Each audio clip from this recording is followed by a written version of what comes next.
गोवत्स द्वादशी व्रत तथा कथा। कार्तिक मास के कृष्ण पक्ष की द्वादशी गोवत्स द्वादशी के नाम से जानी जाती है। इस व्रत में भक्तिपूर्वक गो माता का पूजन किया जाता है। व्रत कैसे किया जाता है इस बारे में मैं बताना चाह रहा हूं।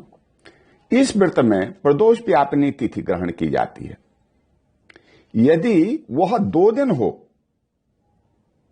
या न हो तो वत्स पूजा व्रतश्चैव कर्तव्यो प्रथमेहनि के अनुसार पहले दिन व्रत करना चाहिए। इस दिन किसी पवित्र सरोवर या नदी में अथवा घर पर विधि पूर्वक स्नान करके व्रत का संकल्प करना चाहिए। इस व्रत में एक समय भोजन किया जा सकता है, परंतु भोजन में गाय के दूध या उससे बने पदार्थ तथा तेल में पके पदार्थ नहीं खाने चाहिए। सायंकाल गायें जब चर करके वापस आएं तो बछड़े सहित गौ का गंध, पुष्प, अक्षत, दीप, उड़द के बड़ों, पुष्पों तथा पुष्प मालाओं द्वारा निम्नलिखित मंत्र से पूजन करें। माता रुद्राणाम दुहिताम वसुनाम स्वसा आदित्यानाम मृतस्य नाभिः प्रनुओचहम चिकितुषे जनाय माम गाम नागा मदितम वदिष्टम नमो नमः स्वाहा। इस प्रकार पूजन कर गौ को ग्रास दें तथा इस मंत्र से उसके चरणों में अर्घ्य दें। क्षीरो दानव संभूते ही सुरासुर नमस्कृते ही सर्वदेव मये मात्र ग्रहण अर्घम नमोस्तुते ही। इसके बाद इस मंत्र से भक्तिपूर्वक गो माता को प्रणाम करना चाहिए। सर्वदेव मये देवी सर्वदेवेर अलंकृत ही मातर ममाभिलषितम सफलम कुरु नंदिनी। इस दिन तवे पर पकाया हुआ भोजन नहीं करना चाहिए और ब्रह्मचर्य पूर्वक पृथ्वी पर शयन करना चाहिए। इस व्रत के प्रभाव से व्रती सभी सुखों को भोगते हुए अंत में गोलोक को गोलोक में जितने भी गाय के रवे हैं उतने वर्षों तक गोलोक में वास करता है। अब आप इस व्रत की कथा सुनेंगे। सत्युग की बात है, महर्षि भृगु के आश्रम मंडल में भगवान शंकर के दर्शनों की अभिलाषा से करोड़ों मुनिगण तपस्या कर रहे थे।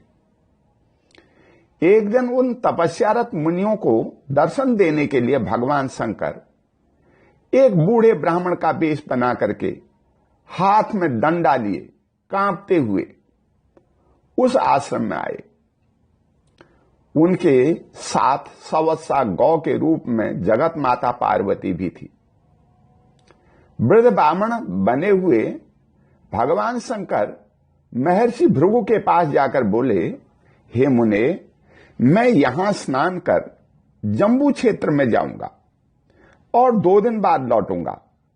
तब तक आप इस गाय की रक्षा करें। मुनियों ने उस गौ की सभी प्रकार से रक्षा करने की प्रतिज्ञा करने पर भगवान शंकर अंतर्ध्यान हो गए और फिर थोड़ी देर बाद एक व्याघ्र के रूप में प्रकट होकर के बछड़े सहित गौ को डराने लगे। ऋषिगण भी व्याघ्र के भय से आक्रांत हो आर्तनाद करते हुए यथासंभव उसे डराने का प्रयास कर रहे थे। उधर गाय भी रंभा रही थी। निदान उन शांति चित्त मुनियों ने क्रुद्ध हो ब्रह्मा से प्राप्त और भयंकर शब्द करने वाले घंटे को बजाना प्रारंभ किया। उस शब्द से व्याघ्र तो भाग गया और उसके स्थान पर भगवान शंकर प्रकट हो गए। भगवती उमा जगतजननी पार्वती भी गोरूप त्याग करके वत्स रूपी कार्तिकेय तथा अन्य गणों के साथ भगवान भोलेनाथ के वाम भाग में विराजित हो गई। ब्रह्मवादी ऋषियों ने उनका पूजन किया। उस दिन कार्तिक मास के कृष्ण पक्ष की द्वादशी थी, इसलिए यह व्रत गोवत्स द्वादशी के रूप में प्रारंभ हुआ।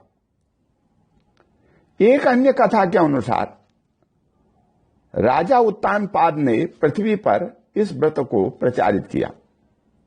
उनकी रानी सुनीति इस व्रत को किया करती थी, जिसके प्रभाव से उन्हें ध्रुव जैसा पुत्र प्राप्त हुआ।